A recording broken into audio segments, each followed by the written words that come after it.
What started as a murder mystery, a charred pickup found in rural Weld County, ended with investigators connected the couple to the scene using cell phone evidence that put them near or at that murder scene at about the time that the people were murdered. Weld County Sheriff's investigators believe two men from Oklahoma who traveled to Colorado last fall to buy marijuana to sell back home were robbed for the pot. Zach Moore from Prague, Oklahoma, and Joshua Foster from Muskogee, Oklahoma, were found last October 17th in a field in the Pawnee National Grasslands. The affidavit states another motive. Sam, who has an extensive criminal history, was angry because the victims were trying to use his Colorado marijuana connections without him, cutting out the middleman. At the time investigators thought the deaths were suspicious, detectives now believe the two were targeted for the marijuana, ambushed, robbed, and killed. The sheriff's office has arrested 3 people in the case so far. Samuel Penny and Samantha Simmons both face charges that include 2 counts of first-degree murder, aggravated robbery, and second-degree arson. Nathaniel Youngman faces a charge of conspiracy to commit aggravated robbery. We will be talking about NELOS data in depth. And once again, it's not just us talking about the data. We're going to show you the entire process, what the data looks like in its raw format from AT&T, how we process it, like what that actual process looks like. We're going to walk you through the entire thing. You can make your own animation if you want. It's citizen training.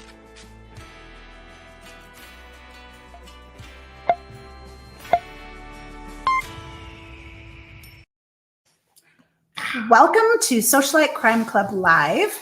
We are bringing you our first episode of what we hope to be of many of Socialite Citizens Academy. Our goal is to bring you relevant and insightful perspective into investigative methods and judicial processes in a way that is meaningful to you.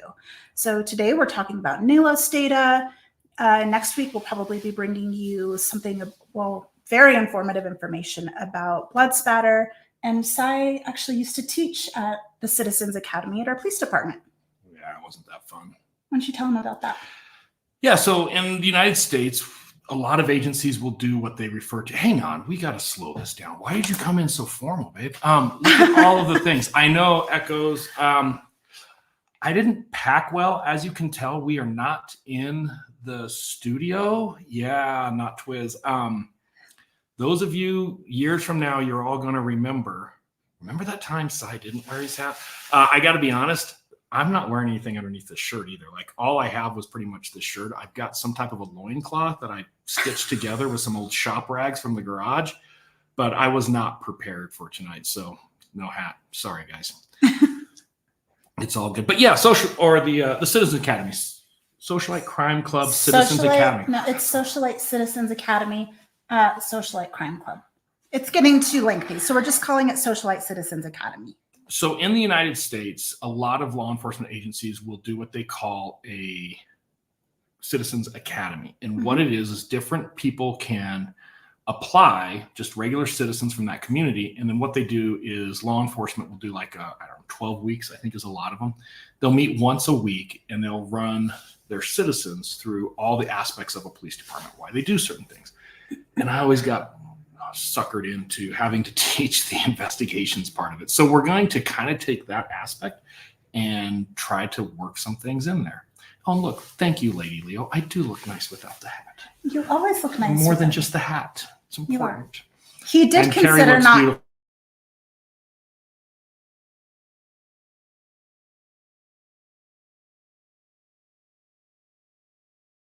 It's not good. We lost. Are we back? We're back.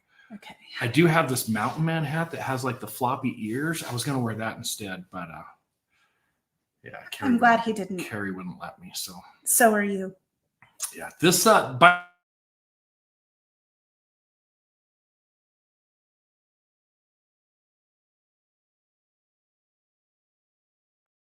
Oh, are we losing you guys? Like our screen keeps going out. Hopefully. Wine, whiskey, women, and wombats. What we can all decide is something that makes any party much happier. So thank you, W, for.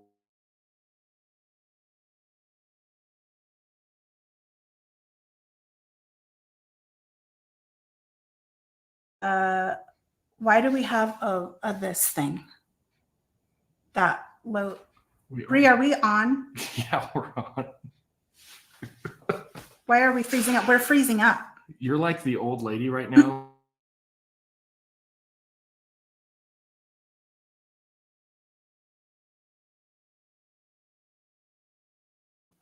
Angela's saying we're freezing up. Hang on.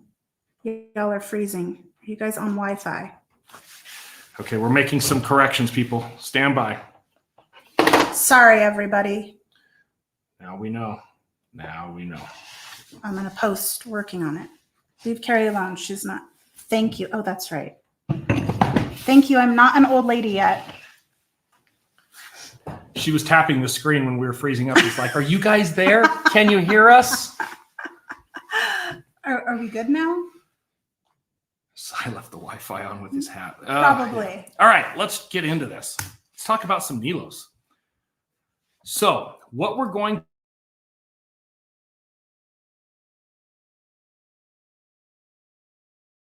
about what it is, and then we're going to kind of get off of that. We're going to do some.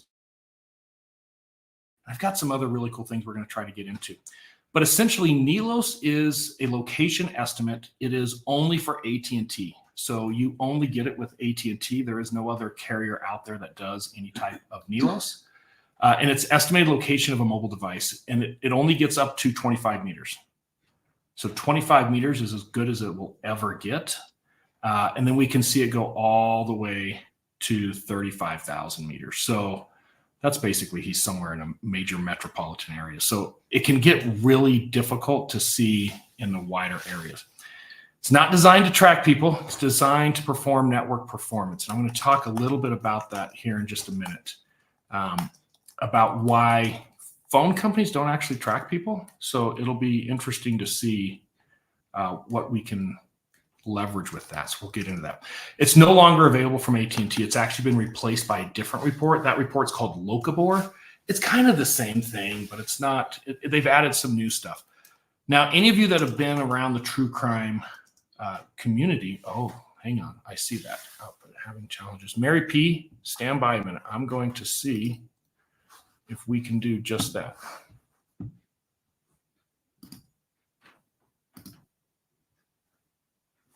Thanks, Mary P. We just downgraded a little bit. Good job, Mary P. Thank you. We'll see if we can get a little better for you guys. Just sorry if it's fuzzy. Mary P. brought her A game. We are in the middle of nowhere, so the fact that we have any signal right now is pretty good. Yeah.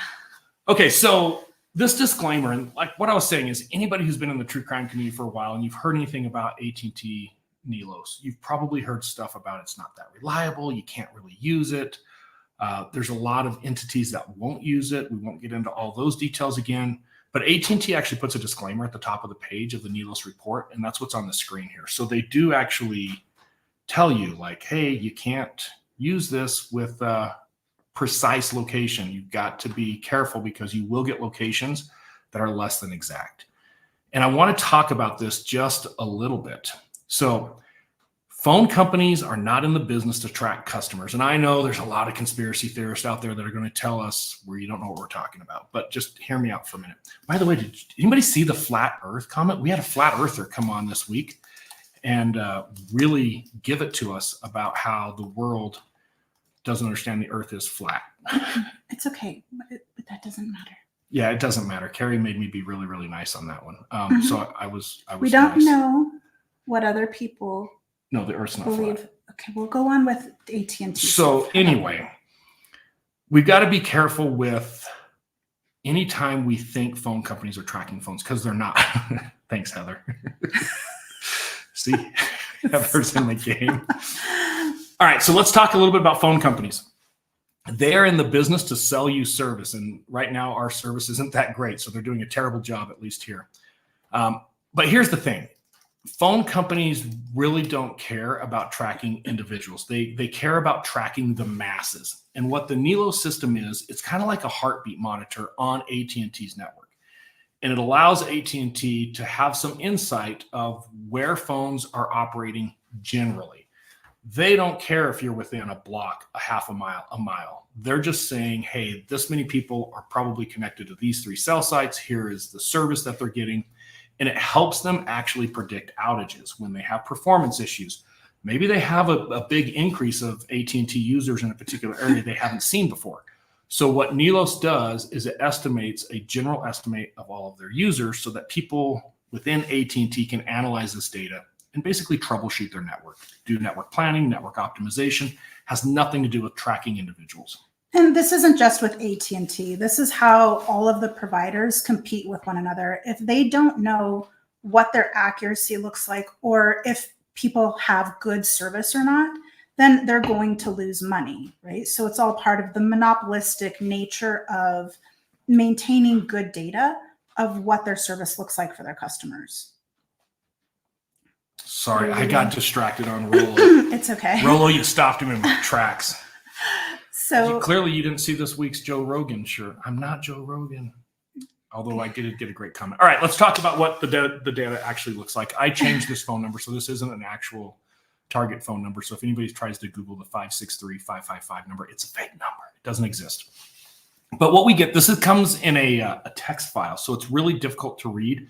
It's like comma separate. I have to quit looking at the comments. You guys are distracting. I'll hit up Rollo. If we look at the top here, we can see item, phone number. We get the MZ, which is the subscriber identifier. It's like a serial number, if you will. Connection date, connection time, which is always in GMT time. Make sure you're doing those little translations. So in the United States, when you think about East Coast, West Coast, Central Time, Mountain Time, that -4, -6, -7 hours, that is because GMT is the 0 hour. So to get to the East Coast, you -4. West Coast would be -7, -8, depending on time of year. Then we get longitude, latitude. And here is the sweatshirt giveaway of the night. Get your little fingers ready. The first one who answers this question in the comments gets another sweatshirt. You guys ready? Notice longitude comes before the latitude. And when most people refer to longitude and latitude, if you think about it, they refer to lat long, not long lat. But here we see longitude first. So why does longitude come first is the challenge question, not Twizzle. This is the challenge question for the night for our sweatshirt giveaway for this episode is why does longitude come before latitude? And if nobody gets it by the end of the show, I'll come back and actually, I'm already confused. I'm out. Meg P, stay in with us. But if you think about it, everybody always talks about lat long, lat long. Hey, what's your lat long? Hey, here's the lat long of this location. But when we get into these type of records, we will always see longitude first. And then we get into location accuracy. Location accuracy is where they tell us, hey, this is within 25 meters. This is within 1,500 meters. This is within 35,000 meters. So it can be all kinds of. No, Helen, think more scientific. The Romans measured long first. Mary P, so close. You're there. You're so close. But the idea here is that we get these lists. They're in the text file. And then within this text file, we'll get thousands and thousands of lines of data of what you see right here. So I just carved one line out so everybody can kind of get an idea. But we'll literally get just thousands and thousands. So let's talk about a little case we did back in the day. We're going to Montana during the winter, by the way, which is not good. But we're going to go to Missoula, Montana. This is a case where a boyfriend, unfortunately, stabs his girlfriend and is going to end up killing her. And then he dumps her up in the mountains. And what we're going to look at here is his AT&T NELOS data. And when we zoom in here, this is a Google Earth animation. I'm actually going to show you guys how we do these Google Earth animations here in just a minute. But what we can see is all of a sudden we start getting these really clean, nice hits. And what I mean by that, we're getting these 25-meter, 50-meter hits. And as we zoom in, notice how they perfectly follow the road. We don't have them out in the middle of nowhere. They're actually following a road. In this particular case, we used these NELOS hits to help a search party. And then the search party went out and look how miserable this looks. This is why you don't work crime scenes in Montana in the winter. But they actually found the victim's body based on the NELOS data. It took him up into the mountain and we see the maximum distance. So we can see him driving up this canyon trail. He stops at a location, it pings a couple times, and then he comes back down into Missoula. So because we saw that, we were able to say, okay, this is his max distance. He went up there, he stopped at this location, then he went back to Missoula. And sure enough, unfortunately, we find the victim in a snowbank there. But then also look at the accuracy when he leaves that area and he's driving back down this canyon, and we see these hits perfectly aligning with the roadway again. This is how we can figure out when the NELOS data is accurate. And you guys have heard me talk about the time distance measurements. We actually get in there, we start to analyze, and we can figure out, okay, he's traveling 26 miles an hour on these roads that are snow packed. And then notice when he gets into Missoula here, all of a sudden the hits get bigger. And if we zoom out and we go forward just a little bit more, notice the hits get much bigger. And what's happening there is something was happening to the phone where we started getting these 25 and 50 meter hits. What I suspect was happening with the phone, that's me, is that he was using his navigation. He was probably looking at, I want to pause this for a minute. He was probably looking at his phone to get up the canyon road where he wanted to. And I don't know if you guys noticed, but in the very beginning, when we started seeing those really good hits, there was a bunch of Y intersections. So he had to pick left or right, left or right. And longitude first because of satellite. Oh, we're getting closer, people. We're getting closer. A whitefish, Twiz, we are just, what, south of Whitefish? That's not Twiz. Oh, it's Twiz. Come on, everybody no, on here because knows. Twiz is in here too. No, he changed his name, babe. Twiz, No, you're not they're fooling me. both You here. fooled Keri. Anyway, so the idea here is he's going up this road. He gets to a Y intersection. He looks at his phone, and now he has his map application opened on his phone. So we're seeing some actual location data come through his phone. That improves the location data that AT&T's network is seeing. Now we start getting those 50 and 25 meter hits. He goes up there. He still has his phone open, at least the map open. So that little blue dot you see is up there. And then when he comes back into Missoula, he knows where he's going. So he no longer needs his navigation on his phone. And we see those hits get much bigger. Super common. But where you'll see people having issues with NELOS, when I say people, mainly law enforcement, is what happens here. At the exact same time we're getting these great hits of him going up the canyon, we're getting a handful of other hits, and they look like this. They're about 250-ish miles away in Yellowstone National Park. And this is where we will see errors with the NELOS data, 225 miles away in Yellowstone. And if we zoom in, these aren't these crazy 35,000 meter hits that sometimes we know is inaccurate. These are also 25 and 50 meter hits. The difference here, they're on mountaintops. One of them is on the side of a cliff. There's no way to access these areas. It's the middle of winter. The idea that somebody could be out there is just physically impossible to travel between those three dots during that time frame. But like I said, at the exact same time, we're getting these beautiful hits within Missoula that we know he's there. So when you use NELOS data, you have to look at all the data. And I know all of you have heard me say that like 1,000 times. We look at all the data because you'll start to see, oh, we have an error here. We've got this NELOS data hitting in a different state. It's somewhere else altogether. Now, there are some very unique factors to NELOS data. What you guys don't realize is we've been secretly planning all these things for you guys for several months now, almost a year.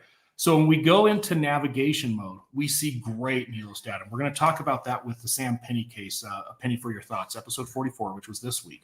And I'm going to show you some really cool NELOS data from that case live here in just a minute. But if you guys remember the missing Mennonite, remember when he was coming back from Farmington, he was driving across the reservation before he got into Flagstaff. He did that detour, and we saw that U shape that he drove, and that's where they found the body. Because he's in navigation mode, we got these really nice pinpoint locations that were perfectly centered on the road, which was awesome. A couple weeks ago, episode 42, swamp predators.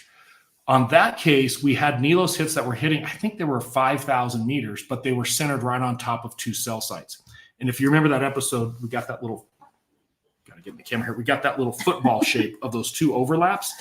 And in that football shape is where the search area was defined. And then I was able to look at some other things because of other towers it wasn't hitting. So that's a really good example of when we see NELOS just centered over the tower. It's not that accurate, but it's getting us in the ballpark. We're going to go back to episode 8. What happened in episode 8 that was so fun for you? Are you talking? That's when we got arrested. We got arrested. If you guys haven't seen episode 8 and you don't know the story about Keri and I getting proned out at gunpoint and physically arrested, you've got to go back and watch episode 8. It's probably one of our better ones. We were basically criminals that day. Mm-hmm. I have to tell people every once in a while, I'm waiting for it to come up on the stand when I'm testifying that I actually have to testify to this, that yes, I was arrested, Mary P. The charge, harassing wildlife. It's a long story. Go to episode 8. You got to watch it. It was a lot of fun. But in episode 8, We solved a poaching case where somebody had illegally taken an elk. And in that particular case, I'm convinced it was photos because we recovered a bunch of photos from his phone later on. But when you open up your phone and you start taking photos, you trigger the GPS chip that's in your phone. I don't know if a lot of you know, but phones can actually geotag where the photo was taken. And AT&T will get a little bit better data because of the application that's running on your phone. So that's another example of using pictures, and all of a sudden we see this great NELOS data. Pretty much any application you use on your phone creates an opportunity for data collection, regardless of what it is. So last time we mentioned your flashlight. When your flashlight turns on, it creates an opportunity for data collection. When you check your email, there's an opportunity for data collection. Anything you do when you touch your phone collects data on you. Yeah. So if you haven't seen Alcacide, go back and watch. You'll have a good time with us at the end of that episode when we get into our actual arrest there. It was quite. I won't ruin it. Just watch it. I don't want to spoil it for you guys. And then episode 9. Let's talk about it. If you guys remember, Chasey. Chasey, yes. Oh, that crazy chick, right? She was a little out of control. When she had her boyfriend shoot her husband in the head with a shotgun after luring him to this remote field, she freaked out because she didn't realize what happens to the human head when it's shot at point blank with a shotgun. And for those of you who haven't seen, I'm not going to totally do a spoiler alert here, but her husband is in the driver's seat of a Jeep with the top off, the windows open. She's standing outside the passenger seat, and her boyfriend comes up to the driver's side and shoots her husband in the back of the head with a shotgun. Everything goes across to the passenger side of the Jeep. So Chasey finds herself literally covered in brain matter all of a sudden, just out of the blue, and she freaks out. Although she planned it, she wasn't expecting this. So when she freaks out, just out of instinct, she calls 911. And when she called 911, she has an AT&T phone. It actually triggers a 25-meter hit right on top of the crime scene. So 911 will also help trigger NELOS hits, which is really cool for us when we're doing investigations on that. Let's talk a little bit about Google Earth. I want to get into some animations here. Give me just a second. Say something smart, Keri, while I'm trying to figure this out. I need a minute. Okay, let's look at some of these. We have that Laura chick who just joined us. She's a little late. I'm glad you made it. But do we have anyone from the UK here tonight with us, or they're probably all catching some Z's already right now. So, but we've gotten a lot of people hitting us up from the UK recently. Oh, SBP, the good old days. Yeah. What happens if you don't have an AT&T phone? Same things. It depends, Helen. T-Mobile and Verizon have other similar type things. It's more related to timing data, which we covered in the Buried Alive case. I can't remember what episode that was. And we've got a case coming up in a couple weeks that we're going to be doing with timing data. But this NELOS data is very proprietary to just AT&T. They're the only ones that have it. All right, let's get into some Google Earth stuff. So this is kind of cool. What I wanted to show everybody here is the TRACS program. You guys have probably heard a lot about the TRACS program, but you probably haven't seen much about it. So what I have here is I have Penny's data. This is his NELOS data, and this is actually his girlfriend Samantha's phone that she uses it more than anything. And notice I've got a timeline slider up here at the top. So I can see the data I've got from July of 2015 to November loaded up. And I can move this timeline slider and literally animate anywhere he was at during that time frame. Those of you who remember the episode, remember he had several other trips to Colorado. We can actually see those other trips to Colorado as we start to go through here. And then as we get into September, we get another trip. Here's the outgoing trip to Colorado right here. And then going back to Muskogee is right here. So we can start to actually go through and see the exact days. And when we talk about accuracy, let's zoom in on this so you guys can see this. Give Google a minute to catch up to us. Notice that we're hitting right on these roads. So we can see when he went through Boise City. If we go over here a little bit further and we start to zoom in, we can see exactly when he's coming into this area here. If you start thinking about technology in today's world, we get cameras. We have receipts, gas stops, all of that good stuff. Now we can use that corroborative data. But it kind of gives you guys an idea of just how detailed this data can be when we're looking historically. If I go a little bit further, we can actually see after the crime, after he kills Nathaniel and Josh, they're going to go, him and Samantha are going to go up to Washington. And I'm going to use that one just as a little example for tonight. So after the murder, things are starting to heat up a little bit. They're a little worried. This is when they decide to go up to Seattle. This is when Penny tells Samantha, hey, we have to get married, because if we get married, you can't testify against me. And I don't trust that you're never going to testify. You know too much. So let's get married. That doesn't work that way, just so you guys know. When Keri and I got arrested for elk poaching, we weren't poaching, but at the same time, because we were married, didn't prevent Keri from ratting me out of everything else we were doing. Right? I told you we shouldn't have parked there. She did tell me 16 times we shouldn't have been there. And you'll have to watch the episode to get more. So what I'm going to do is I'm going to make a quick animation and show you guys just how easy this is. And I'm going to pick on law enforcement a little bit. I love my law enforcement peeps, by the way. I am a very staunch supporter of law enforcement across the board. There's a lot of great men and women in the law enforcement community. So I don't want to jump on this bandwagon of picking on law enforcement all the time. There's a lot of people doing a lot of great stuff there. With that said, there's a lot of laziness. And I want to show you guys how easy it is to make these little animations so that when I go into court, I can get juries to understand. So I'm going to actually do this live with you on a live episode of YouTube to show you it's not that difficult to do. It's very easy to do. So what I'm going to do, I'm going to start with when they leave Colorado. And the way I'm going to do this is I'm going to use my little timeline slider up here. I'm going to get my time range a little smaller. And I want to start with the house they're leaving from. So I'm going to say hypothetically, this is the house they're leaving from. So what I can do is I can start making these little pins. I'll just number it 1. I'm going to take away the icon. And I'm going to hit OK. And that's my starting point. But when people see this, they're not going to know where you're at if this is the first screen that you're seeing. So I'm going to zoom out so that they can actually tell that we're in Colorado. But see how we have these other dots here? I don't want those dots here. So let's clean that up a little bit and just show that other dot that we started with here, which is right there. This is going to be our point number 2. So I'm going to drop a number 2. Oh, you guys aren't seeing the points. All right, let me make some changes here. I just realized my little points are coming off to the side. Now, I know that they're going to head to Washington. So I'm going to orient you, the audience that I want to show this to, a direction that faces off into the state of Washington. Give our internet just a chance to catch up. So you can see the yellow dots there at the bottom. I'm going to set kind of that view. I'm going to add a little bit of time. Notice how we start to get the animation of these dots up into here. This is going to be, and I'm going to hit this little push pin again, but this time I'm going to move it over so you guys can see what I'm doing here. Whenever I hit the push pin, oh, it's on a different window. I can't get it to come up. It gives me an ability to name these. So you can see down here, I'm naming these 1, 2, and 3.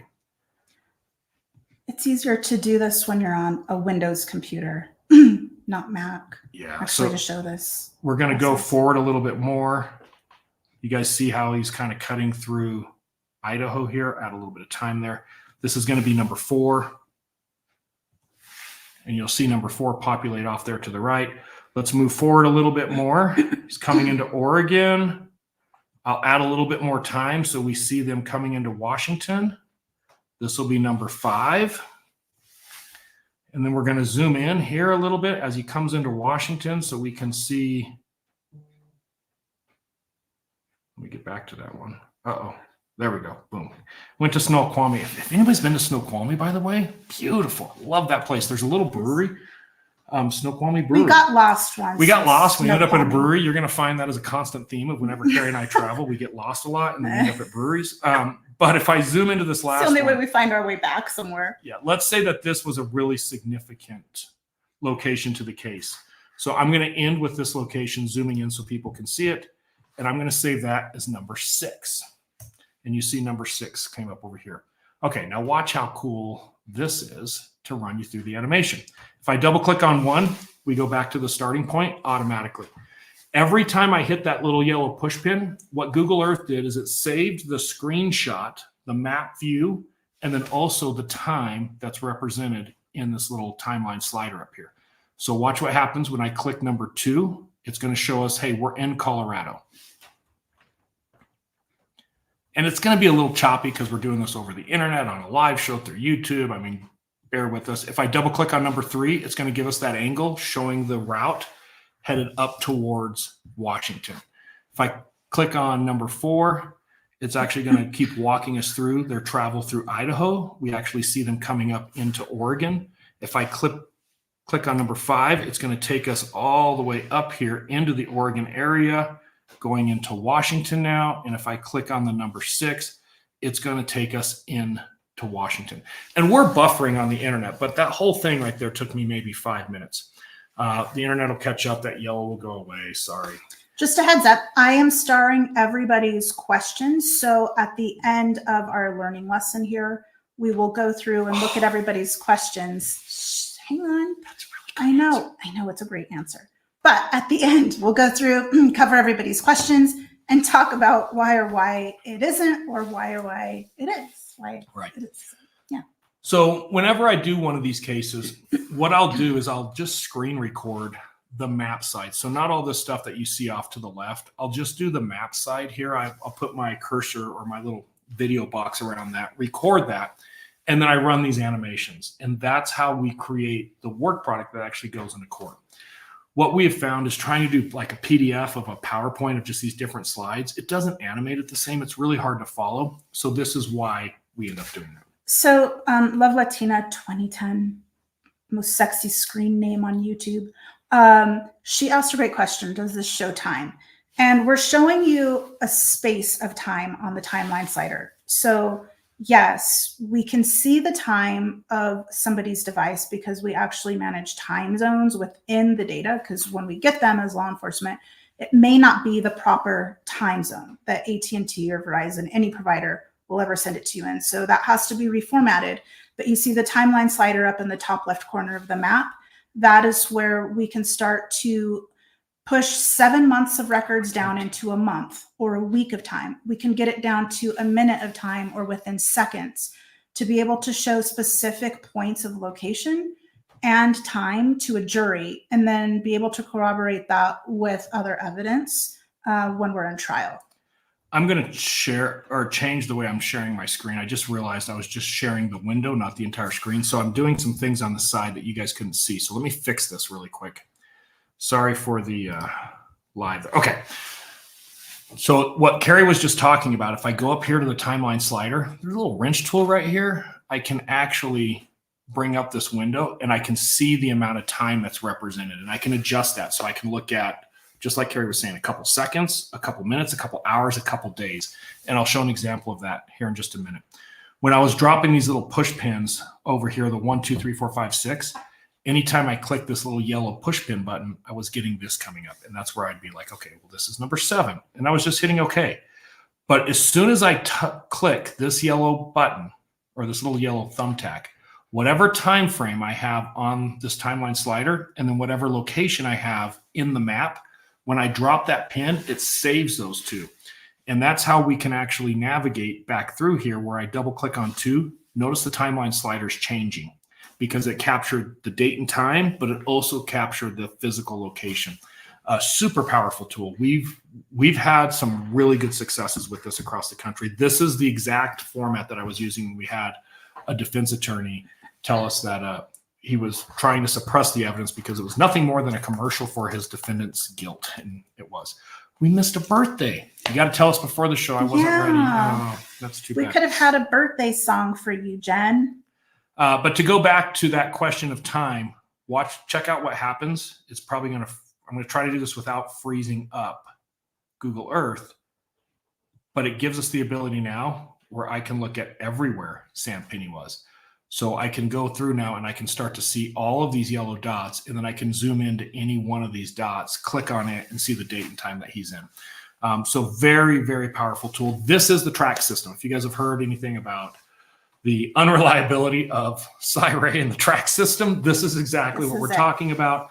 This was a program I wrote when I was still a cop, where I was getting all of this data and I just couldn't map anymore. I went from having to map 12, 15, 20 connections a day to thousands and thousands. So I figured out how to write some very simple computer code and wrote a program where we could take this raw data and we could drop it into a system just like this, and boom, we're off to the races and mapping really cool stuff.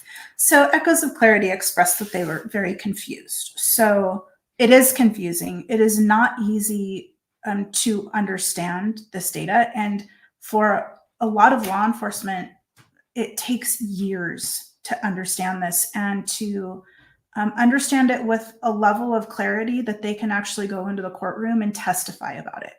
So don't feel bad, and understand that when we do try to explain this to juries, it can take a whole day to try to explain to them what is happening.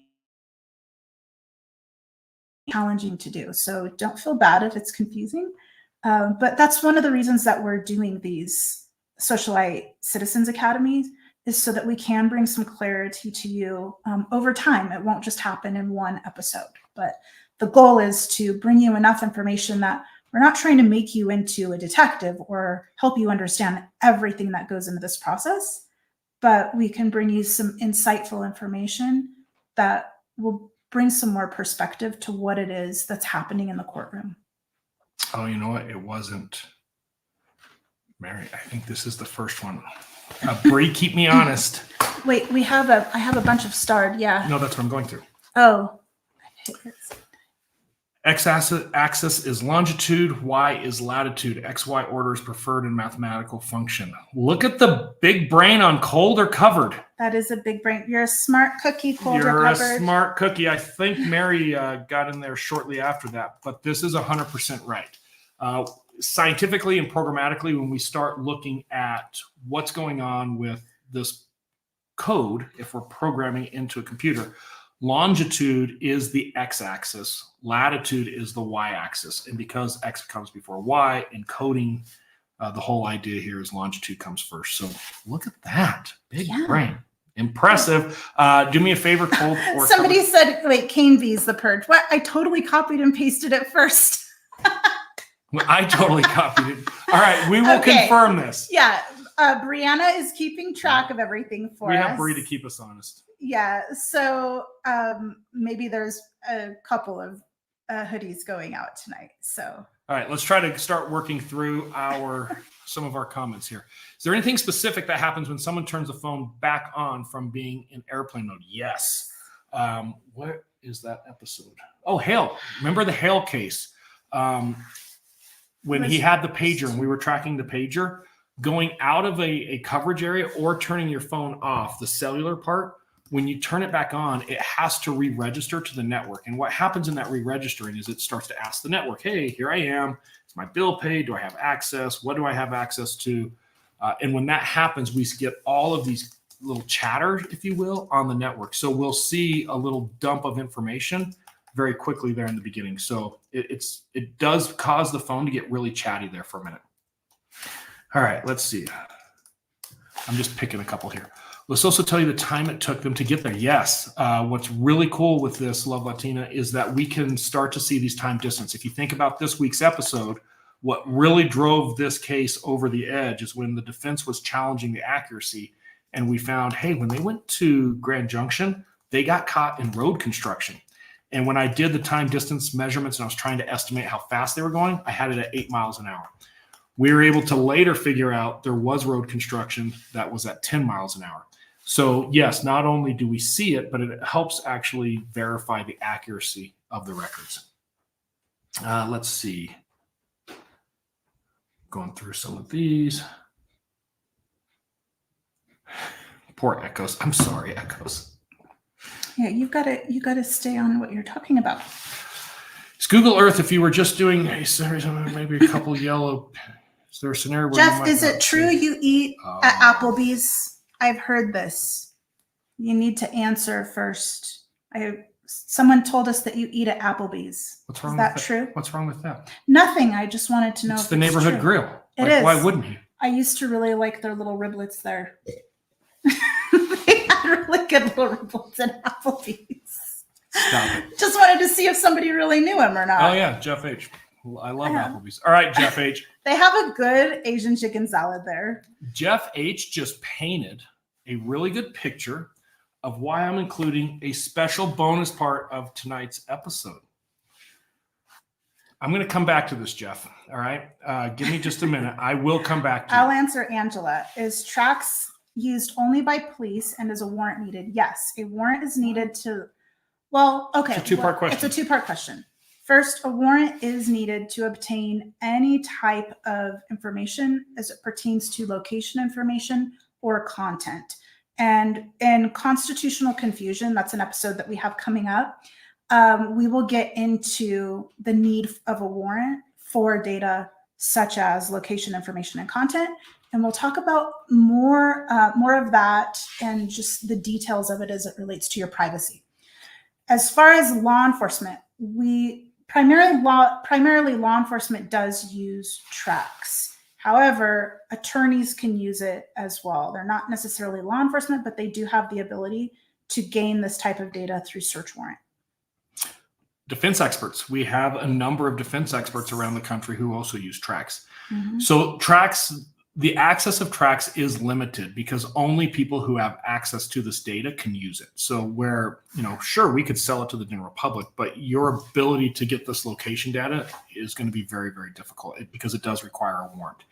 Everything that goes into tracks requires one of two things, either a search warrant or exigency. I'm going to kill somebody in the next 10 minutes. So somebody else argues to law enforcement, we don't have time for a search warrant. We need to find him right now. But because of that, the phone companies will only send these records to law enforcement via a legal demand that's actually legit. So for that reason, yes, tracks is primarily used by law enforcement. Let's look at this one. However, please don't always follow that rule. I warrant like an IgG. No. This is a great question. Michelle, we are actually talking about this in constitutional confusion.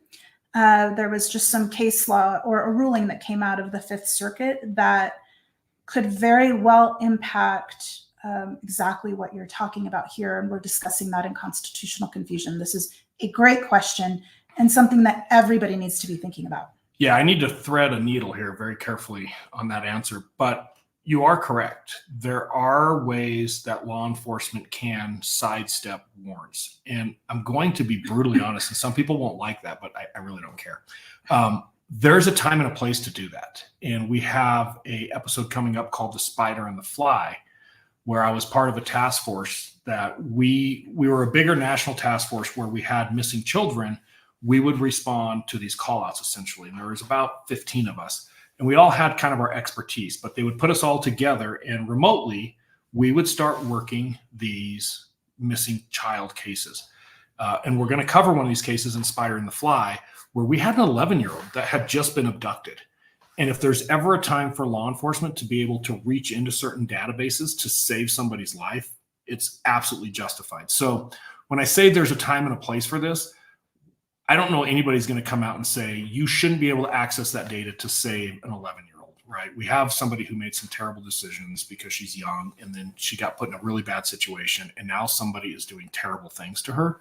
Law enforcement needs the ability on those cases to be able to reach into some of these databases and react.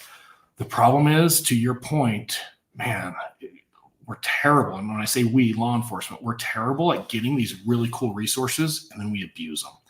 And it really irritates me because I've been doing it long enough that when we do those abuses, we start to see we're going to lose it. I want to clarify, though, not everybody abuses them. This is true. And if you are a good practitioner of law enforcement, you are doing due diligence and you're using a lot of other methods to use good faith in how you're obtaining data.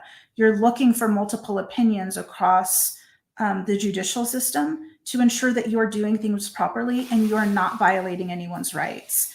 Now, we have to also remember sometimes the courts have not kept up with technology, so there is no law in place of what can and can't be obtained via search warrant or not. And that's oftentimes what gets taken advantage of. But there are certainly other times, you're right, that things still get taken advantage of. I got to break something to Heather. We can still track you in airplane mode.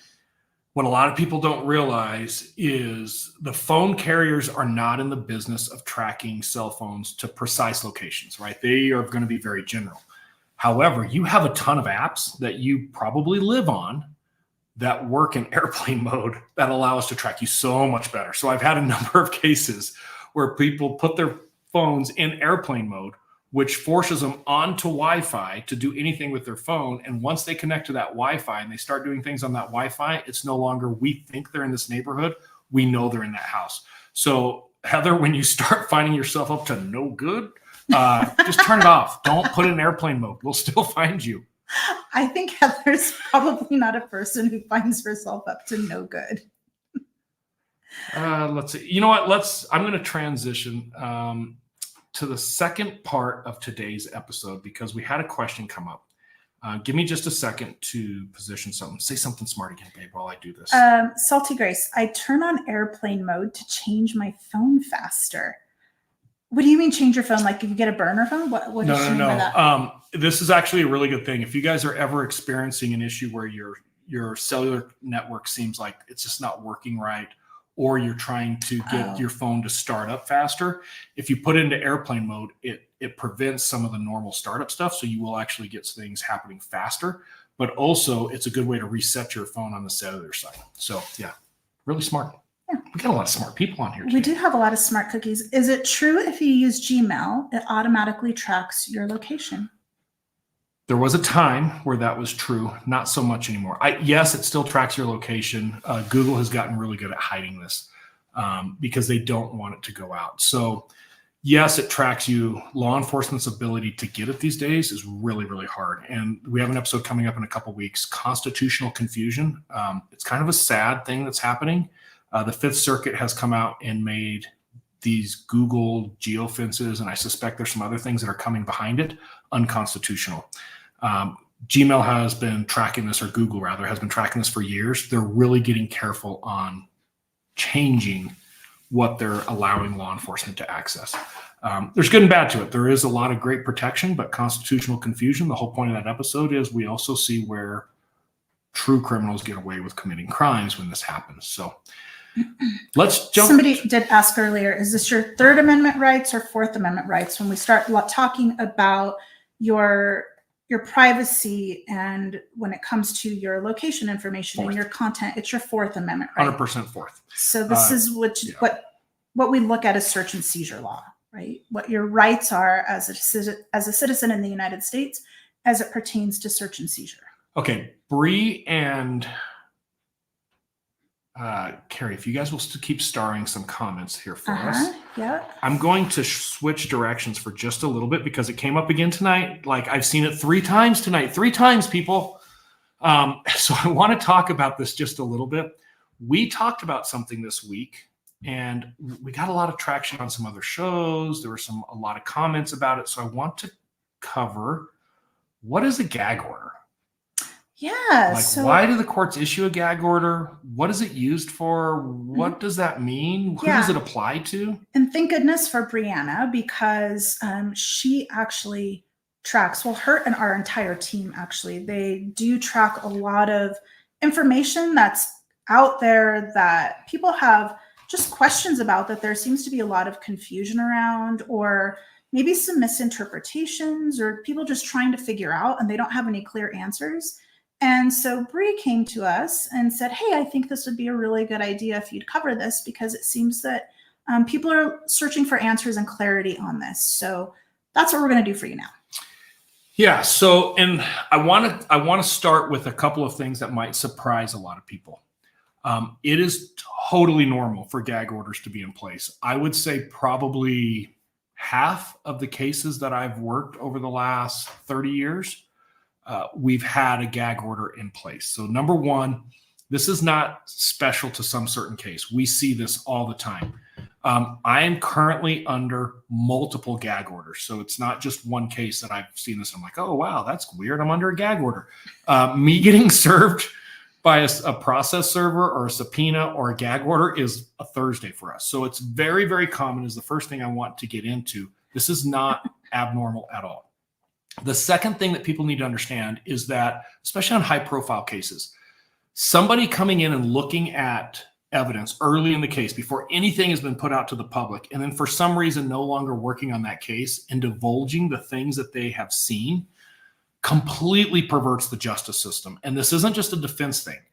It screws up the entire case. The prosecution can have all kinds of problems. The defense can have all kinds of problems. It's a big deal.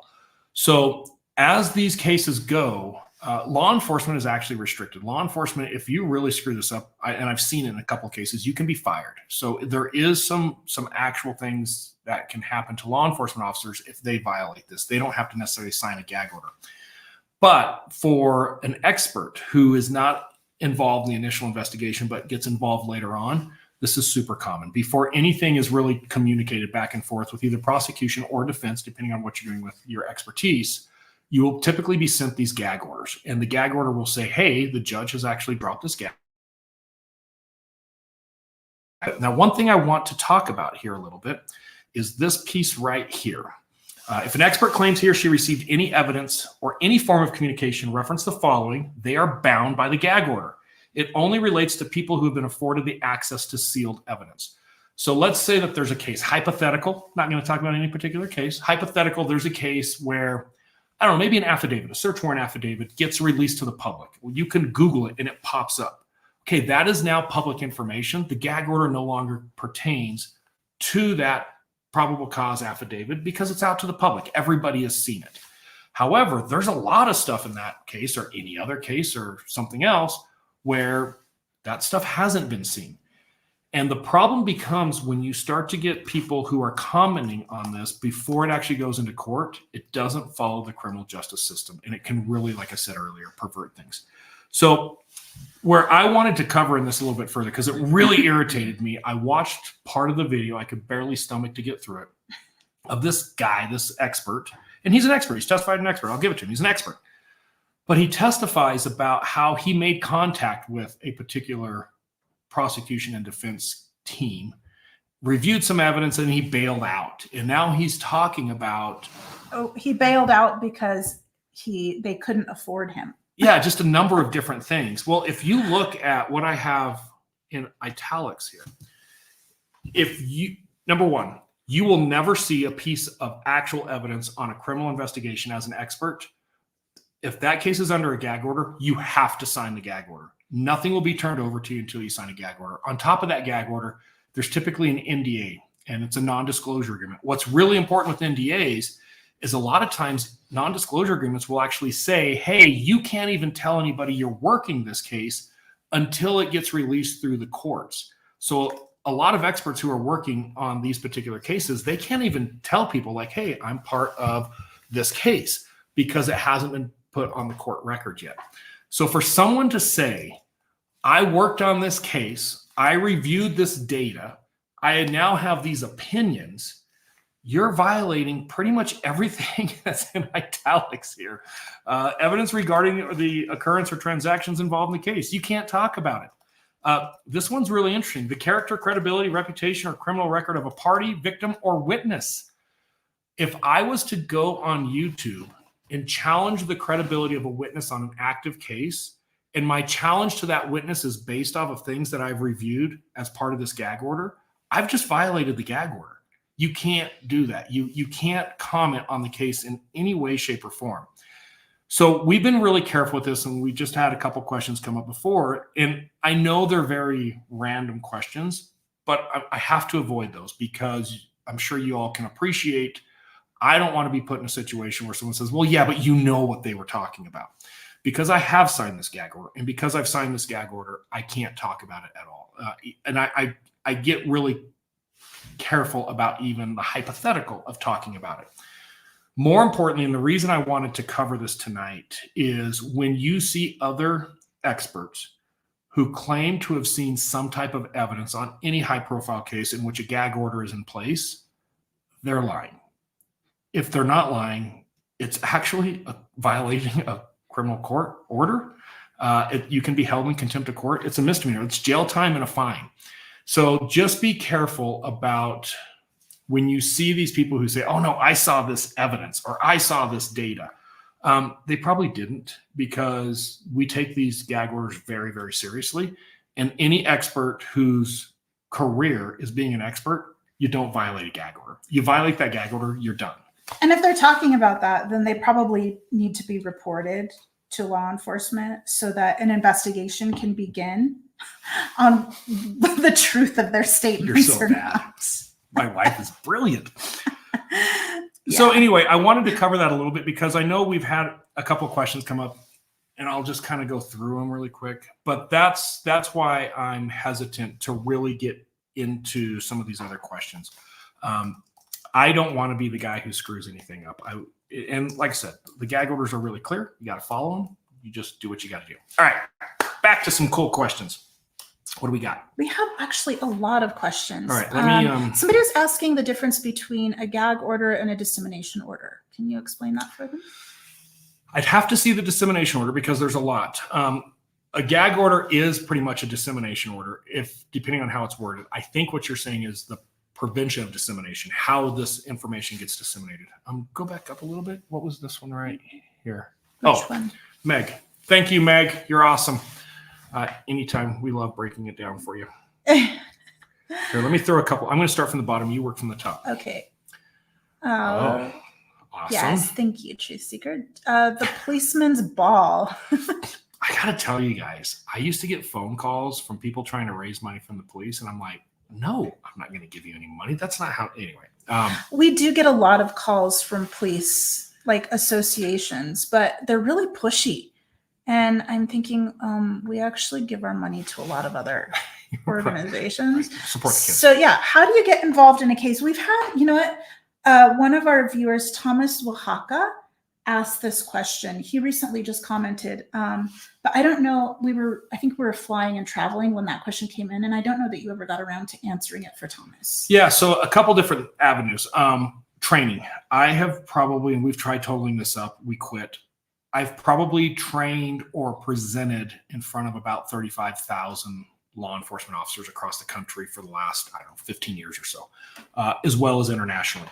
So it's not uncommon that I'll do presentations or I'll do some type of class, and then somebody will call me because they'll get a case and they'll say, hey, I took this class you did. I saw this. I need help.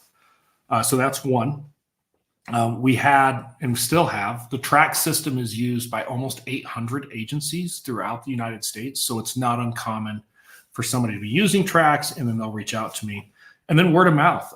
Weld County, this a penny for your thought, this week's episode, they weren't using tracks. I had no idea who they were. I didn't know where Weld County was. I didn't know it was in Colorado. But they called me up and said, hey, somebody told us about you. So it really depends on word of mouth. I've probably testified about 100 times across the country. I think I've worked probably 1,000+ cases. So as you do that, contrary to popular belief on a lot of the internet these days, as you do that and you have success and your credibility is seen, it grows rapidly. The other way I can get involved in the case, and this is kind of unique, is there's something called peer reviews. And what this is an agency or an expert will do all the work on a case, and then it gets ready to go to trial, or they get ready to where there might be some testimony, and they'll send it to another expert to review their work. And the idea here is, does the other expert find anything that they need to improve? Is there something that they should add? Anything like that. So every once in a while, I'll come across a peer review case where I peer review it and then I find something major. And I'm like, ooh, hang on, we need to talk about this. And a handful of times I end up getting pulled into something on that. Very quickly, Sally, where is the Fifth Circuit Court located? A couple of questions. So there's been a couple of people who have asked this. This is the scary part of this recent ruling. The Fifth Circuit is Louisiana, Mississippi, and part of Texas. It is a very conservative court. And do not think political for just a second. There are courts that are known to be a little bit more on the liberal side of the law, not necessarily politics. And then there's courts that are known to be way more conservative on the law, not necessarily politics. When a conservative court comes out and makes a ruling like this, it is usually embraced much faster than if a court that typically is a little bit more liberal comes out, because people are, oh, it's liberal. They don't, you know how that goes. The scary thing about this Fifth Circuit Court ruling that just came out, number one, I'm going to go on record. I don't know that it's really that scary. I agree with it. That's what I'm saying. It is scary. It is scary because it is scary. Murder, sexual assault suspects, robbery suspects, people who commit violent crimes will go uncaught because of this ruling. That's the bottom line. At the same time, they've got a point. It is a very different perspective on your privacy rights and your data that is housed by third-party companies. That really needs to be considered because government cannot control how third-party companies maintain their coding. They can't control how search functions are used within third-party companies and how your data may or may not be exposed, which again plays into your privacy rights and all of our rights. And this also goes back to, I saw people mentioning their DNA. Somebody had their DNA with 23andMe. It is a big deal, and it's something we all need to be concerned about. So while it's scary, a scary ruling in the sense that it is going to have a huge impact on how law enforcement moves forward with tech investigations and solving crimes that may not otherwise be solved. At the same time, it is very, very important for us to realize where technology is headed and how much information is out there about you. Yeah, and anybody can look this up. Just Google Fifth Circuit, Google geofence. It'll come up. You can read it yourself. If you go to the last page, one of the judges who was part of this ruling, I think he surmises his thoughts really, really well at the end. And basically he says, hey, law enforcement, we get it. This is going to sting. This is going to hurt. However, we also have seen in the past, when we give you latitude, you abuse it. And we're drawing the line because we don't want that abuse. And we are not in disagreement with that. We have seen law enforcement severely abuse the rights of citizens often. I have abused the rights of citizens, not intentionally, but then I've reviewed a case and I'm like, oh, I probably shouldn't have done that. But at least you say something prior to trial. And I don't think people realize, I would love everybody who's listening right now, put yourself at work and whatever your job is, you're midday in your job and you do something dumb and you're like, oh, I shouldn't have done that. I know better. Oops, my bad. I don't think people realize cops, prosecutors, defense attorneys, judges, they have the same days. I've had things where I found myself in a situation. I'm like, oh, that was stupid. I shouldn't have done that. Mm-hmm. Now you own it, you fix it, you explain it. But I think it's also important. We're all human. We all make mistakes. We're all infallible. I will continue. Keri points it out daily to me. I think the main thing is, though, just like it would be for anyone in the workplace, you have to hold yourself accountable to those mistakes, especially when they impact the greater good, if you will. And not only the greater good as it is for law enforcement, but also just citizens in general. Echoes. If there's a gag order, it means no one can put out actual evidence, right? Well, kind of. No one can put out actual evidence that hasn't been disseminated through the court process. So, for example, a court hearing happens, maybe an image gets put up on a monitor, and everybody in the world can see that image. That image is no longer part of the gag order. Maybe somebody comes in and testifies, and they testify to their opinion, and then they have to explain why they have that opinion. Whatever that is no longer under the gag order. So basically, the gag order controls that evidence is only released to the general public through a court proceeding. It can be a hearing, it can be trial, it can be a motion, but it can't come out by just somebody running their suck on YouTube, for lack of a better term. We need a Keri beauty tip channel. Thanks for starring that one, Bree. Stop it. Thanks. Keri. Actually, my daughter gives me a lot of beauty tips. I lean on her a lot for her knowledge and what she tells me does and doesn't work for me. So I don't know that I'd be the best person to do a beauty tip channel. I'd have to bring one of my kids into that, and I don't think they want to do that. I'm not gonna lie, I'm a lucky sucker. All right, I'll reap the rewards. Thank you, though, not Twiz. I want I want to clarify this. I'm not saying that you do not do DNA testing. I think there's a lot of good things that come from it. I also think with medically what we're seeing with DNA, it's around the corner. There are things we can prevent, and I'm talking like things that cause your mortality sooner than you'd like it to, through DNA testing. There's some new tests that are coming out that will tell you you're prone to a handful of different type of medical conditions and things you can do now to prevent those medical conditions. So I do not want to come out and say Psi is for science. I want to make that really clear. I think there's really good things with DNA testing. What I will tell you is I believe DNA testing is probably one of, if not the most sacred piece of our privacy we have. So do DNA testing, but also demand, and I mean absolutely demand, privacy rights as it pertains to DNA. There are so many things with AI that I can do with DNA profiles out in the wild that are scary. So be very, very careful with the privacy policies. You can opt in and out with different types of DNA stuff.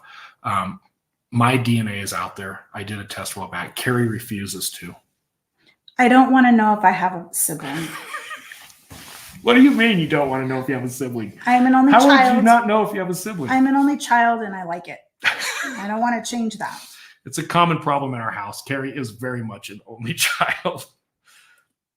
All right, let's bring up a couple more questions here. If law enforcement has a cell phone and tracking devices and using them on you, are they not invading your privacy if you've not been arrested for anything yet? No, that is not true, Love Latina.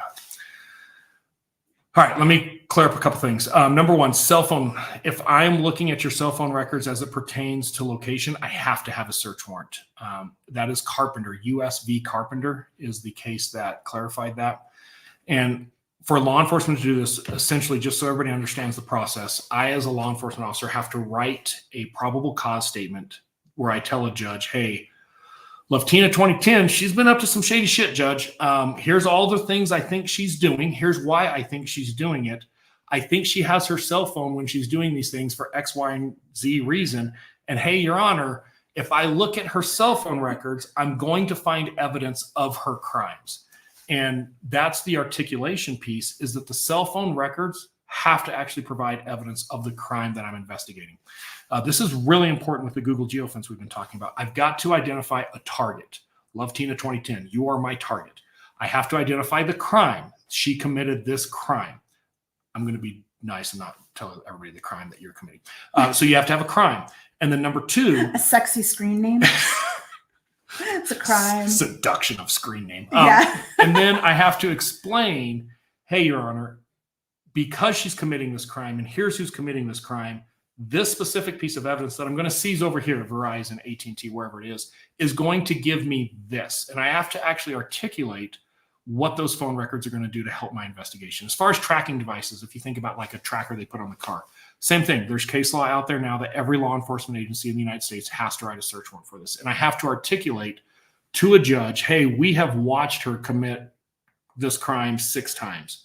We need to put a tracking device on her car to identify co-defendants, to identify a storage unit that we think she's hiding more evidence at. I have to articulate why I'm tracking you. And that's why it's no longer invading your privacy, is that I have a judge who is supposed to be independent, and I will be the first to say there's certain judges that aren't, but there's a judge who's supposed to be independent who has reviewed me as a law enforcement officer articulating this is why I have to have this for the interest of justice. So hopefully that answers all that. I don't know what Mary P is saying here, but I'm going to throw it up there. Oh, well, I think she's maybe responding to Helen. If you've done nothing wrong, you shouldn't be worried. And you know, Helen, I will say I very, very much agree with this in most circumstances, right?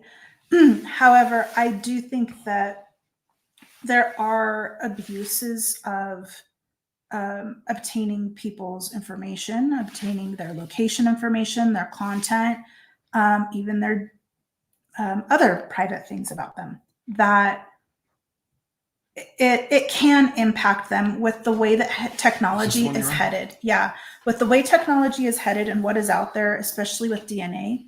If for some reason somebody's information is obtained illegally, and their DNA information is exposed, maybe something about their medical history or something that they don't want other people to know that could impact their livelihood, that is wrong. That's not okay. Yeah, and I'm with you, Helen. I will be the first to say I share everything.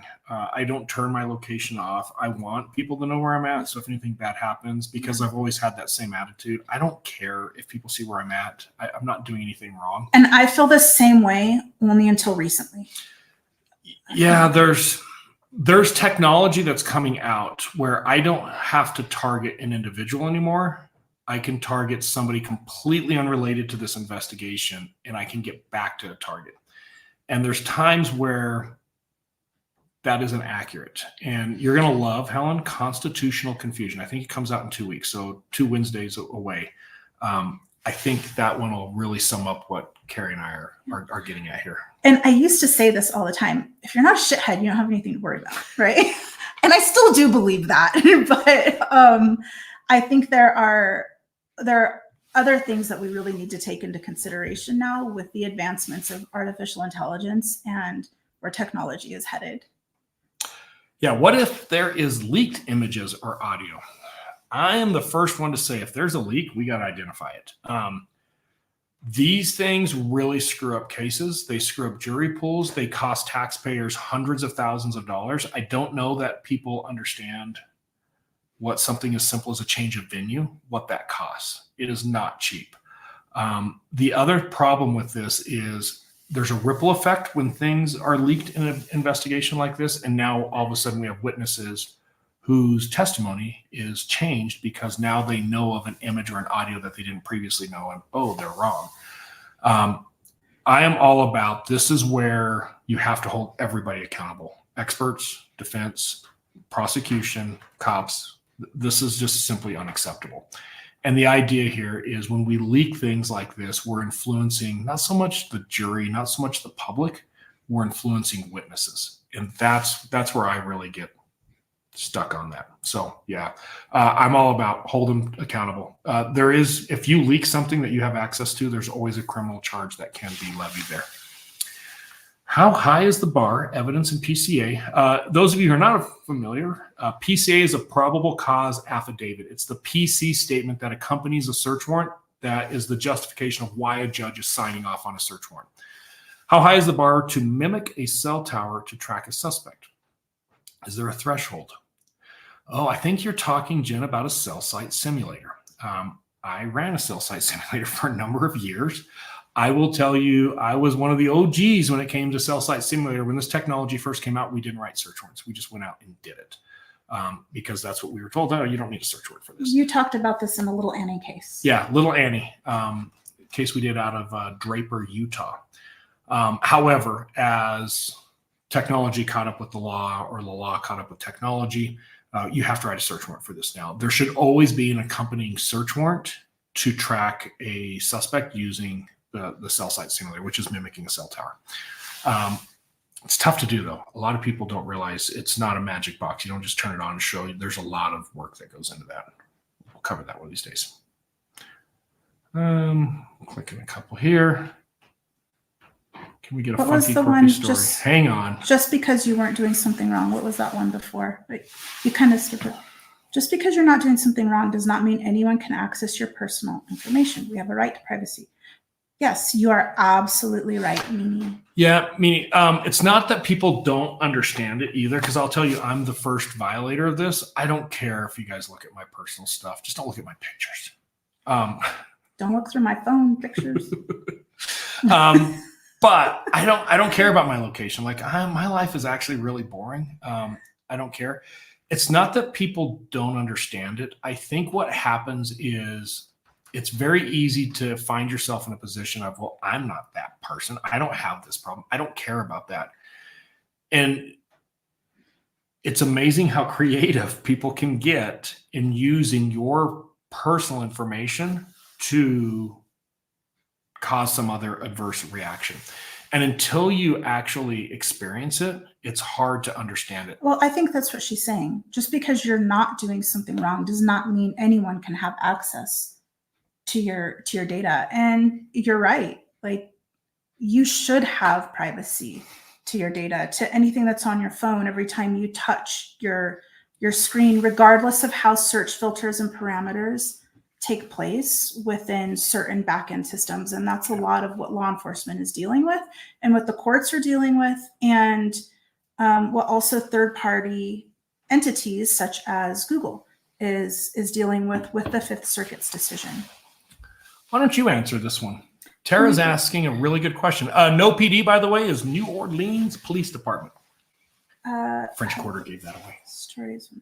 Oh, the French Quarter. Funny, quirky stories. Do you ever have problems getting over a wall? Not in the academy, but yeah, I did have. So it's very different when you're in the academy and you have to get over a 6-foot wall. I'm 5 foot, like 1.5, by the way.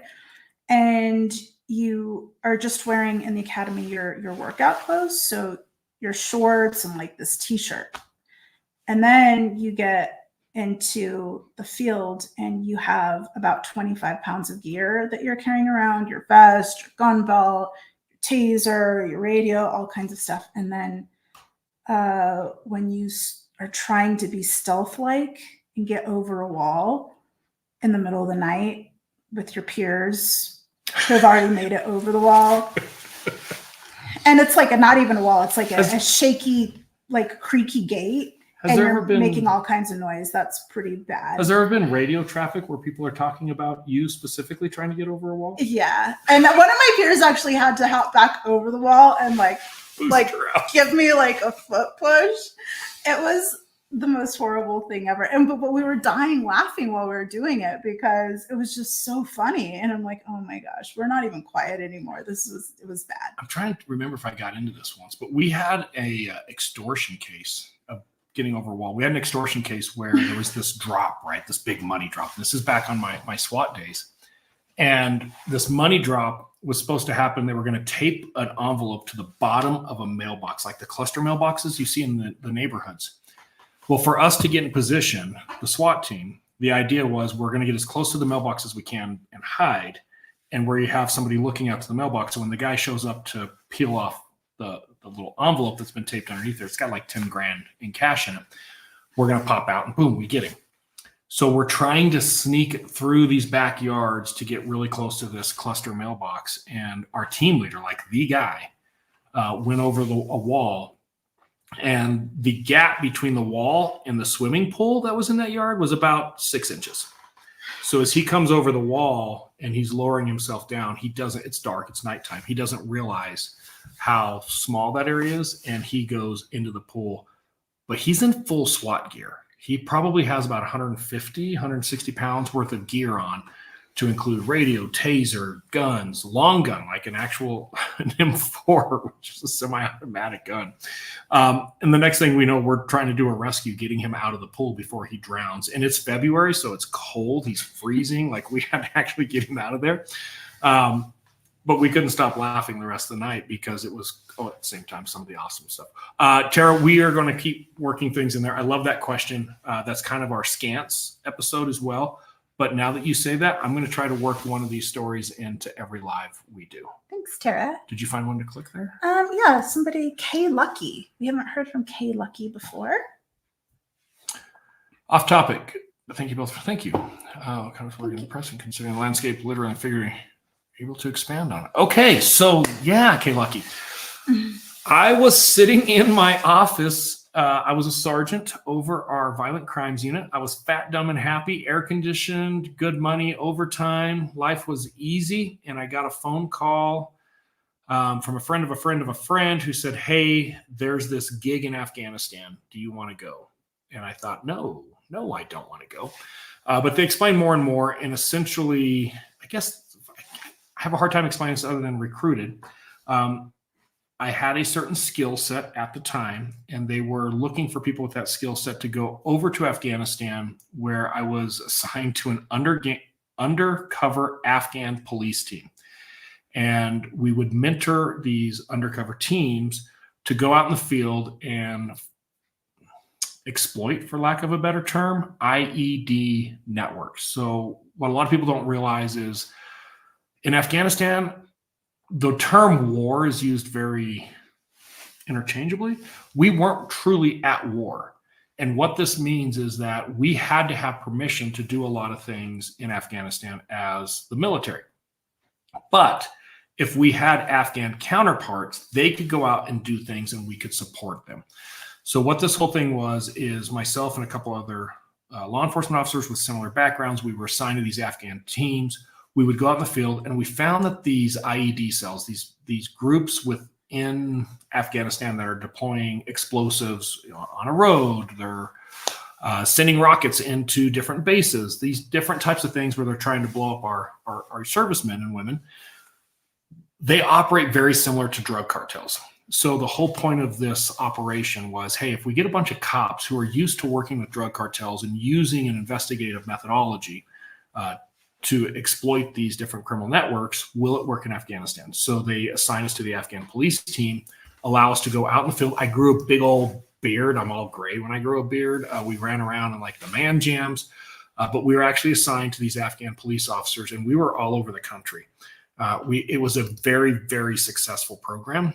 We were able to infiltrate a lot of different organizations. I absolutely know we saved a lot of lives when it comes to not only American men and women service, but also our coalition partners there. Probably the most humbling work I've ever done in my life. I was there for about 6 months. Everybody should have to deploy in a war zone for 6 months if you ever want to figure out just how spoiled and lucky we are. It was a great experience because it really taught me to appreciate the things that I have and just how great things are here at home. So, yeah. Do you want to answer this question? Throw it up there. Okay. Can a cell site similar be operated out of a car opposed to a large truck? Yes. Yes. Yes. Yes, it can. Much smaller than a car. There are ways to do this type of work where you wouldn't know the person that just walked by you is doing it. There's also a lot of drone technology coming out. We were working with a couple of different manufacturers a couple of years ago where we were helping to describe, I guess is a good word, describe different network concerns when doing this with a drone. So there's some drone operations that are out. And I want to be really clear again, Sally. When used properly, this is something that every law enforcement agency should have access to. It's 2024. When a 12-year-old girl gets abducted walking home from the bus stop, we should be able to find her. If she has a cell phone in her back pocket, the inability of law enforcement to find her immediately and save her is just simply, I don't know.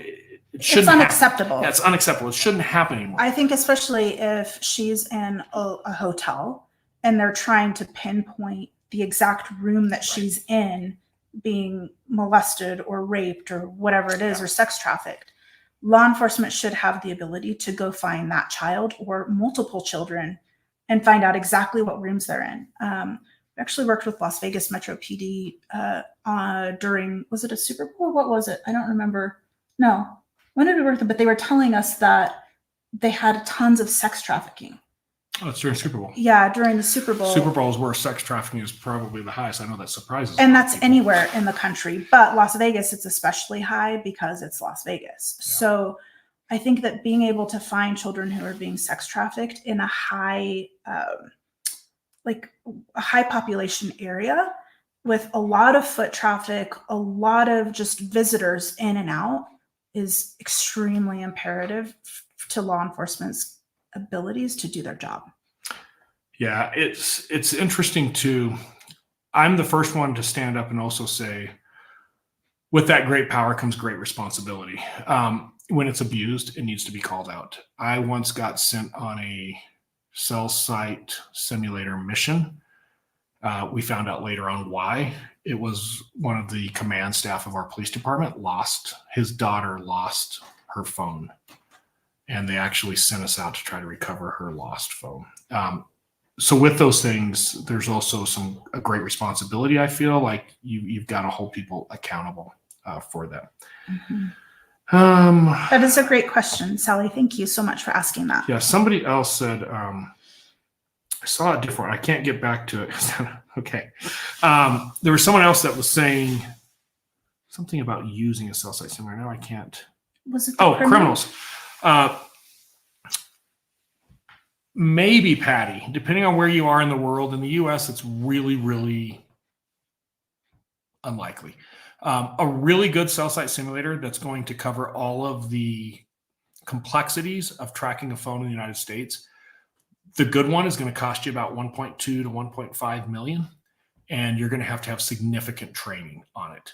So, if somebody has the ability to produce that kind of funds to buy something like that, then they got to figure out how they're going to sell it, or rather buy it, because a lot of these companies that sell it are under government restriction to only sell to the government. And they can only sell to certain countries as well. Yeah, the State Department actually has to get involved and approve the sale of these things. Then on top of that, you're going to have to find somebody that has the training to do it efficiently. It's not a magic box. You can't just turn it on and it just tells you where the phone is. There's a lot that goes into understanding how these things work. This is a good one. It's an easy one. I'll give this one to you. Yes, it's real. Yeah, it's real. It's not. Thank you. You know what? Too much info. She's lying. This morning, Keri woke up. We had this old sheet she was going to throw out, and she's like, I think I'm going to paint a new background for our set. So she painted this on a sheet and then hung it up in our studio today. So you guys will see that in an upcoming episode of how much not an artist I am, but that should be a fun episode. Oh, I'm so going to get on this.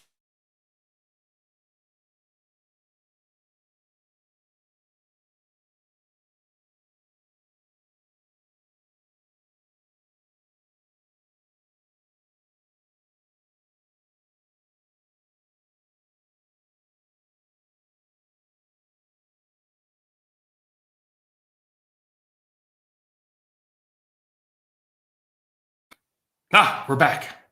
Sorry, guys. Yeah.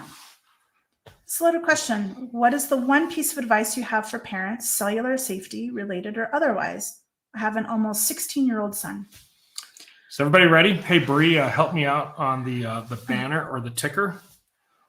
Aura, AURA.com /Socialite Crime Club. Aura.com, AURA.com /Socialite Crime Club. We're covering this in our Spider and a Fly episode coming up here shortly, in a couple weeks. Aura is a application that you could put on your 16-year-old son's phone, and it monitors his chat history. It also gives you the ability to see sites that he's visiting. You can actually control or block certain sites or applications you don't want him to have access to. You can go in and say, hey, I don't want him on the internet between midnight and 5 a.m. or 9 p.m. and 6 p.m. If it's Twiz, you can be like, hey, Twizzlestick, you don't get to get on the internet at all. Probably where Twiz's parents screwed up. But I also like that you can actually set times, like parameters of times of when they can be on the internet. They're not on the internet at midnight, right? But sometimes that's hard to do when kids have multiple devices and multiple ways to access the internet. I think that's something else that's cool about Aura, is that you can start identifying and defining which devices, any devices, they could potentially access the internet from. Yeah, and it monitors their chat history. And this is something Keri and I have really gotten behind. We're not big into advertising or trying to sell our loyal, great Socialite viewers on. But this product hit home for us. With this product, it actually monitors the chat. So it uses AI, and it has a handful of other known chat terms where it can detect sexual predators or any type of cyberbullying. And it alerts the parent. So when you install this on your kid's phone, you have full control of, all these restrictions we're talking about. But in the event they have some type of predatory behavior where maybe somebody's trying to sexually traffic them, 16-year-old son, probably not that likely, but 14-year-old daughter, super likely. And it will alert the parent, hey, you need to be aware of this chat. Or for that matter, I don't know, maybe it does this or not, but maybe your son is talking to friends who you may not necessarily want as their friends, But if there's conversations happening back and forth, and there are key words that are being identified as this is concerning, this is suspicious, it could also pick up those conversations that may not be from a predator, but conversations that are happening that a parent should certainly be aware of. Yeah. And kids are creative. Kids are way better at this technology than adults ever will be. So just understand they will find a way to get around things. So monitor. But that's a great question. Yeah, Liz. You're going to love Spider and the Fly episode. I'm really excited about that episode. Thanks, Liz. We appreciate that. What if things originally used in your probable cause affidavit end up changing and not being valid? Does that make the warrant obtained invalid? Yes. It depends on how much. Mistakes are made, common mistakes. There's this thing called good faith. I am allowed as a police officer to make legitimate mistakes. No one is perfect, like we've been saying. If it comes to where I am providing information that is completely unsupported and it is a major factor of the finding of that search warrant, yeah, there can be a number of different issues. In my career, I've had one search warrant suppressed for this exact same thing that you're talking about here. And I want to explain how easy this is why I bring it up. I was a very, very young officer. I think it was 1997. And I had gotten into a case where I'd figured out like the biggest drug dealer of the local high school in the jurisdiction I was working in. I had it. Like, I knew this guy was just dealing drugs left and right. He was slinging all kinds of dope.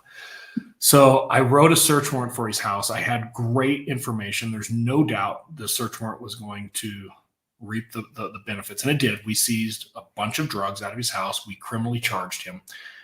In my search warrant, I didn't put his age as being a 16-year-old juvenile.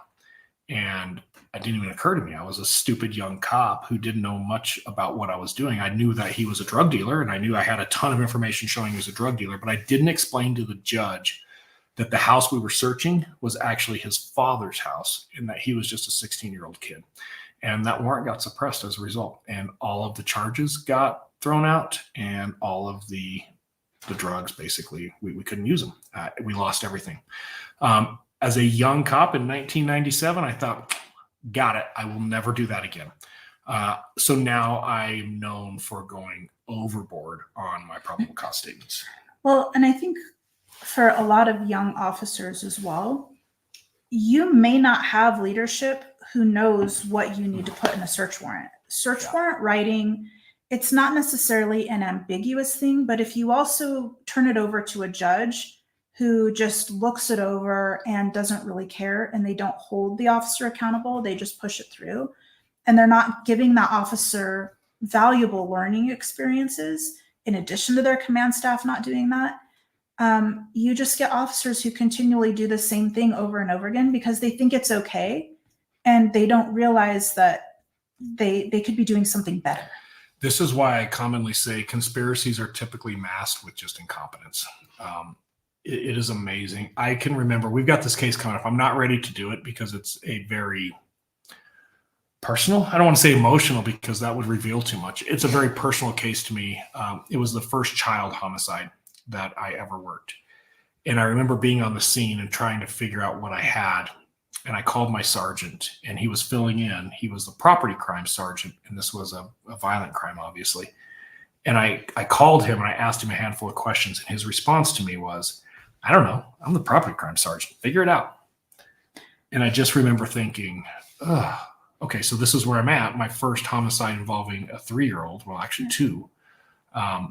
I'm just supposed to figure it out because I don't have that leadership or that mentorship ahead of me. And that's very common. It's a huge letdown, especially when you have an agency that doesn't have a lot of funding for training, right? You get very minimal training. You get standardized training of what has to be done in order for you to remain a peace officer certification for that year. And I could get really into this, but it is a letdown when you don't have anybody who can give you experience because they've learned from those experiences. They've done something wrong, and you're just always having to make your own mistakes as an officer to learn and be better.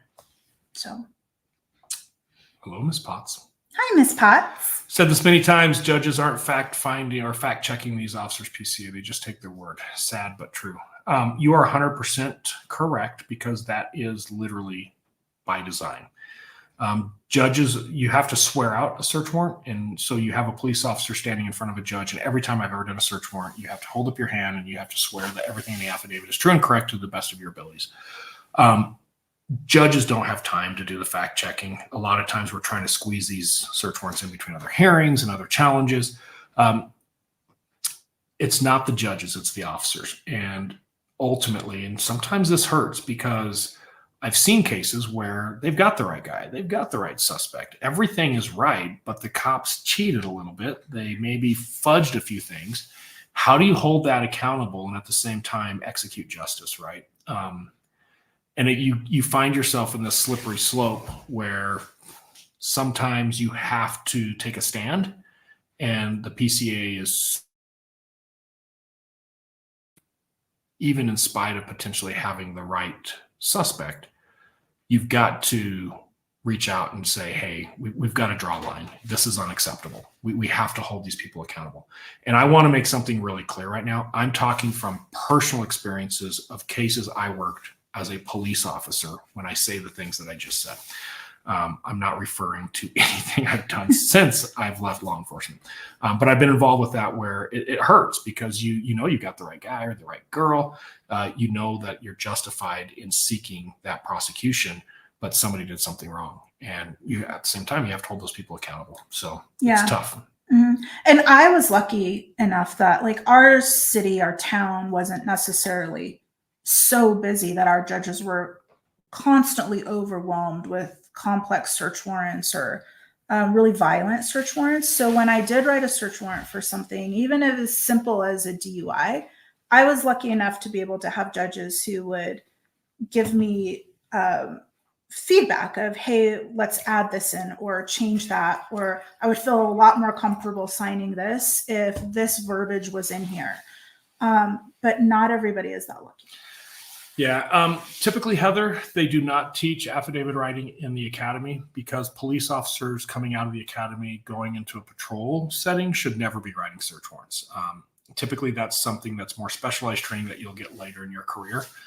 Now, with that said, about a year and a half out of being in the academy, I was writing search warrants because I realized I had to get that. And I had no training. I hadn't really have anybody in my agency I could rely on. And a lot of these classes that I took later on in my career, I had to seek out and go on my own. You start to get into budget issues. And, you know, that's one of the things people don't realize with this whole defund the law enforcement movement. You think that's going to make things better. It's going to make things 10 times worse, because you remove training aspects.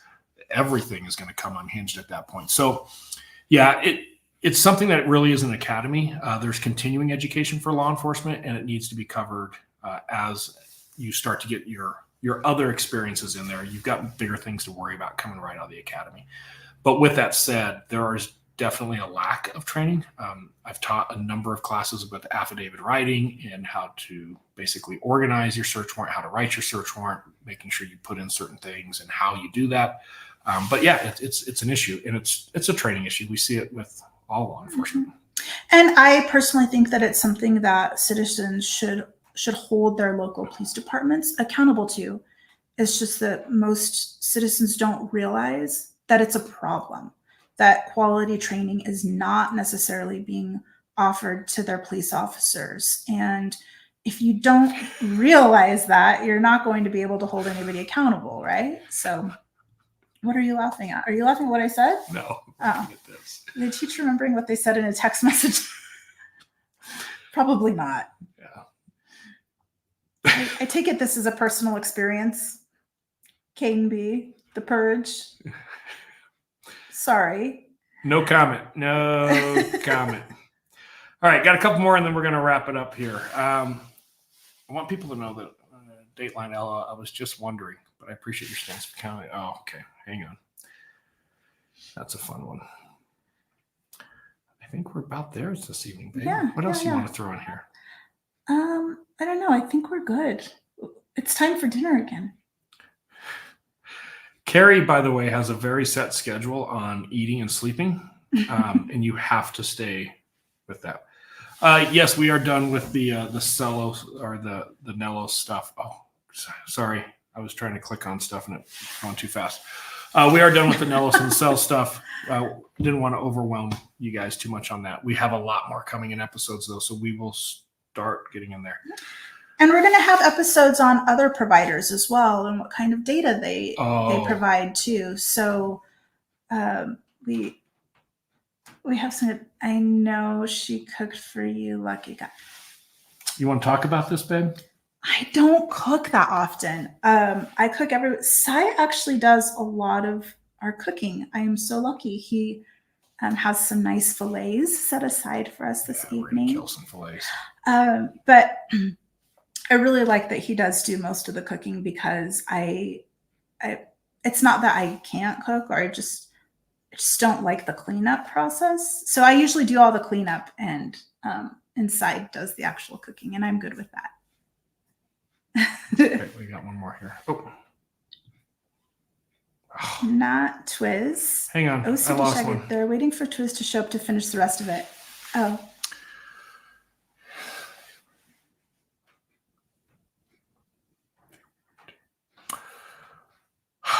Rolo, this depends.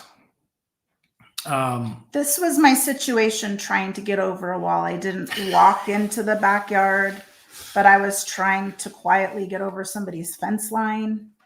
And yeah, if criminal activity is afoot and there's a legal reason for me to know that that's happening. So, for example, I get dispatched to a disturbance call, and as I'm walking up to the house, I can hear somebody yelling for help, or maybe not that obvious. There's something happening in the backyard that makes me think somebody is being hurt. Absolutely. I'm all over it because safety, right? So that's one exception. I can articulate, hey, there's a safety issue here, and I can go right to the backyard. Destruction of evidence. So if for some reason I can articulate a crime is happening, and if I patiently wait at the front door and try to get somebody to answer the door, that somehow they can destroy evidence in the backyard, and I can articulate why I think they're destroying evidence in the backyard, I can get in there. Short of that, I'm going to say no, unless there's one caveat here, and this one gets really weird. There's some case law out there about access to a house, and the easiest way to think about this, if the FedEx or the UPS person can access that to get to your front door, then it's in play. Now, if I'm trying to do it intentionally just to sidestep a search warrant, I could have problems with that. But I have been to really weird situated houses where you kind of end up walking through what may be considered part of the backyard to get to the front door. If I'm doing that to legitimately make contact at the front door and I see or witness something in the backyard that needs to be managed, I can do that. If your wall around your backyard is square, there's no issues, like it's clearly a backyard and nothing is happening in the backyard, no, I cannot just simply get into the backyard. One more exception is safety. A lot of years on SWAT. When a SWAT operation happens and there's a safety concern, SWAT teams will own backyards around everybody's house, wherever the main incident is. So I have been in a lot of backyards where we didn't ask the people if we could get in the backyard because we're trying to deal with an immediate threat where somebody is either killing people or trying to kill somebody. So that we get back to that safety thing. We try to tell them like, hey, stay in your house. We're going to be in your backyard. But it's a different thing than I think what you're asking for probably with evidence recovery. The other thing too to remember is that when somebody is creating a threat, whether it's in an apartment or their own house, that is, and there are other neighbors around, but they're a threat to somebody necessarily in the house. They're not just a threat to somebody in the house. Bullets travel distances. They don't stay within a walled off confined area, right? So like he was saying, if you're a SWAT team and you're in other people's backyards, you're also maintaining the safety of the other people in those homes as well. OCD Shaggy, good to see you. That's 2 weeks in a row, buddy. How's it going? I can tell you right now, Keri's got a little freaky side of her. I think she'd much rather chase the peeping Tom. No, I think I'd rather climb the 6-foot fence. Thanks for asking, OCD Shaggy. I appreciate that. Yes, in plain view, Angel, you are 100% on with that one. Typically, if we can get something in plain view, kind of everything goes out the window with that. Oh, we got a lot of questions. Okay, I'm going to try. What triggers AT&T to ping timing on phones? Is it 00, 15, 30, 45 on the clock, or is it based on last usage? All right, not twiz. So here's the thing. It depends on what you mean by pinging. I can write an order that would require AT&T to ping a phone for me because it's part of an active investigation. And AT&T's policy is it will ping that phone every 15 minutes, and it sends me an email. So if I'm intentionally, as a law enforcement officer, serving some type of legal process that forces AT&T to ping a phone, it's going to ping it every 15 minutes. If we're talking about NELOS data, where we're just getting these random pings, it is random. I've seen them come in 4, 5, 6 seconds apart. I've seen them come in 45 minutes to 3 or 4 hours apart. So it really depends on what's happening with the phone in that case. I could have the phone sitting on my desk and not really using it, and all of a sudden I pick it up and I open it up an application that requires some type of location data, and it just lights up and I start to get all this information. So it depends on what type of ping we're talking about, but then it also depends on what the phone is doing as well. Hopefully that answers that. Yeah. Boy, I'm trying to catch up here.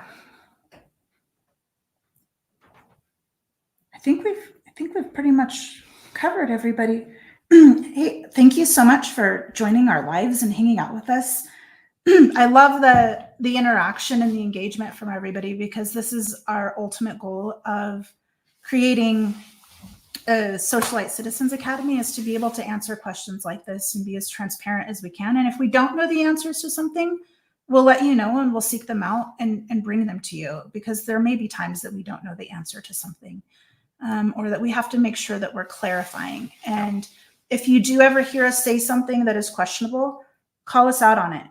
Don't hesitate to do that, because if we're wrong, we will admit that we're wrong, because it may be a situation where we don't know what we don't know. So we enjoy when people hold us accountable to things. Yeah, we all need it. It's all a good thing. And we've got some really good stuff coming. We've got some bigger projects we're working on. We've got some really fun episodes coming in the next few months. So yes, we're going to try to keep this pace. We'll be doing a live every Sunday, and we'll be doing the please share, hit the like button, comments. We love the comments. If there's something you guys really want us to get into in one of our future lives, we're always going to try to tailor it somewhat around that episode that month. Yeah, I know, no hat. Color me shocked. I didn't pack well this week. So, but I did answer a question. I actually have hair. So yeah, nice hair. Thanks, I babe. like your hair. Yeah, that's good. All right. Thank you guys so much. Appreciate all of you jumping in, and we look forward to seeing you guys next week. Have a very nice evening, a great day tomorrow. Thank you for joining us from the UK, Helen, and our listeners. Yeah, so cool. It was great to have you. So thank you. And enjoy your holiday weekend, those of you in the US side of the world. So yeah. All right. Until next week. Stay safe. See ya. Bye.